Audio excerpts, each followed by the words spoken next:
Ce mois-ci, dans votre potager, vous avez sûrement commis une erreur fatale, vendue comme une solution miracle. Vous voyez ces pucerons, ces petits vampires verts ou noirs qui sucent la vie de vos plantes. Et votre premier réflexe, c'est de les anéantir. Alors vous sortez l'artillerie lourde, les pulvérisateurs, les poudres, les promesses chimiques achetées en magasin. Vous pulvérisez, vous croyez bien faire, vous pensez sauver votre récolte. La vérité est brutale, vous ne sauvez rien du tout, vous signez l'arrêt de mort de votre jardin. Ces produits sont des mensonges, des poisons non sélectifs. Ils tuent les pucerons, oui, mais ils tuent aussi les soldats qui devaient vous défendre. Vous créez un désert biologique, un champ de bataille silencieux où les seuls survivants seront les prochains pucerons, plus forts, plus nombreux. Arrêtez ce massacre, jetez ces bouteilles. L'ennemi n'est pas le puceron, l'ennemi c'est votre ignorance. Comprenons d'abord ce qui se passe.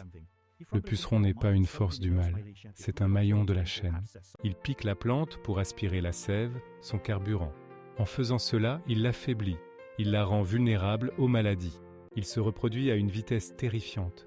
Une seule femelle peut engendrer une colonie entière en quelques jours. Et il excrète une substance collante, le miella. Ce miella attire un champignon noir, la fumagine, qui étouffe les feuilles et bloque la photosynthèse. Votre plante ne respire plus. Elle meurt à petit feu sous vos yeux. Mais la nature, dans sa grande sagesse, a prévu une armée pour contrer cette invasion. Une armée que vous avez décimée. La coccinelle. Ce n'est pas un joli insecte. C'est un prédateur vorace, un tueur de pucerons.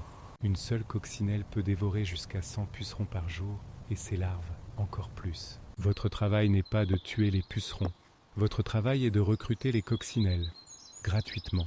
Alors, comment faire? C'est simple. C'est une méthode de nos aïeux. Elle demande de l'observation, pas des produits chimiques. Première étape, et la plus importante, arrêtez tout traitement, absolument tout. Même les savons noirs, les purins d'ortie. Pour l'instant, votre jardin est une page blanche. N'y écrivez rien. Laissez quelques pucerons. Oui, vous avez bien entendu. Laissez-les. Ils sont l'appât, sans proie, pas de prédateurs. C'est un buffet à volonté que vous offrez.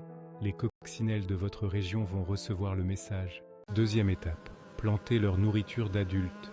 Les coccinelles ne mangent pas que des pucerons. Elles ont besoin de pollen. Plantez de l'aneth, du fenouil, de la coriandre, des soucis, des capucines. Mêlez-les à vos légumes. Ces plantes sont des auberges pour coccinelles. Elles te leur offrent le gîte et le couvert. Elles les incitent à rester et à pondre. N'alignez pas vos légumes comme des soldats à la parade. Le désordre est votre allié. Le désordre, c'est la vie. Troisième étape, construisez des abris pour l'hiver. Les coccinelles ont besoin d'un endroit pour survivre au froid. Un tas de feuilles mortes dans un coin, un fagot de tiges creuses, une vieille bûche percée de trous. Ne nettoyez pas tout à l'excès. Votre jardin doit être un refuge, pas un musée stérile.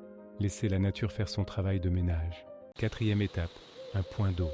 Une simple soucoupe remplie de billes ou de cailloux et d'un peu d'eau suffit. Les insectes aussi ont soif. En leur offrant à boire, vous les fidélisez. Ils n'iront pas chercher plus loin. Voilà le secret. Ce n'est pas une formule magique, c'est un contrat, un pacte avec la nature. Vous offrez l'abri et la nourriture. En retour, les coccinelles protègent vos récoltes. Un échange juste, un équilibre. Combien de temps cela prend-il? Quelques semaines. Soyez patient. La nature n'est pas une usine. Pendant ce temps, vous apprendrez à observer, à reconnaître vos alliés, à comprendre le langage de votre terre. C'est ça le vrai jardinage. Ce n'est pas une guerre contre la nature, c'est une collaboration. Alors, la prochaine fois que vous verrez un puceron, ne sortez pas le poison. Souriez. Dites-vous que le dîner est servi et que les invités ne vont pas tarder. Vous aurez des légumes plus sains, un jardin plus vivant et une conscience plus tranquille. C'est la promesse d'une récolte qui a du goût. Le goût de la patience et de l'intelligence. Le vrai goût de la terre. Si cette vérité vous est utile, abonnez-vous. Il y en a d'autres à déterrer.